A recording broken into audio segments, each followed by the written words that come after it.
अदरक। आधा full team की है और ये आधा फुल टीम कहाँ रहती है? कौन सा गाँव है?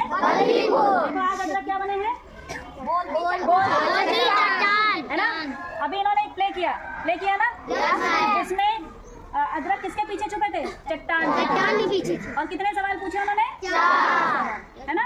4 सवाल गांव के लोगों से पूछे, जिसमें किसी ने कभी इन्होंने जवाब दिया, कभी उन्होंने, जो भी गांव के अलग अलग सदस्य थे सदस्यों ने जवाब दिया। ठीक।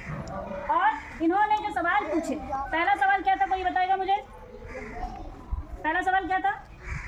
कि जो हीरो हीरोइन होते हैं फिल्मों में, है ना, वो सुंदर दिखाई देते हैं, क्या हमें उनके जैसा बनना चाहिए नहीं चाहिए, ये बताइए।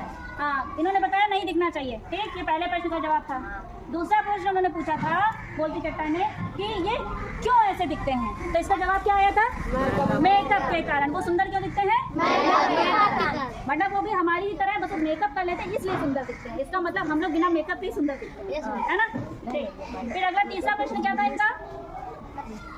लक्ष्मी महल जी कहा नहीं। तीसरा प्रश्न ये था कि मान लीजिए कोई दोस्त है, 2 दोस्त, ठीक, एक राम है और एक कौन है? श्याम। राम के बाल बहुत अच्छे हैं और श्याम की बॉडी बहुत अच्छी है, तो क्या दोनों को एक दूसरे से तुलना करनी चाहिए? जैसे किसी की राइटिंग अच्छी, किसी की ड्राइंग अच्छी होती है, तो क्या दोनों की तुलना करनी चाहिए? नहीं, क्योंकि जिसका गुण अच्छा है पेंसिल से ड्राइंग बनाने का, उसका गुण है, और जिसकी लिखावट अच्छी है उसकी लिखावट अच्छी, इसलिए वो उसका गुण है ना? चौथा प्रश्न क्या था?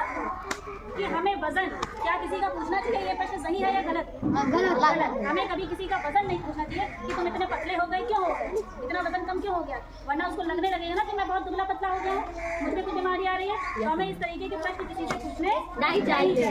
ठीक। और ये जब प्रश्न पूछे तो अदरक तो थे ही नहीं, है ना? अदरक कहाँ छुपे? क्योंकि ये सारे जवाब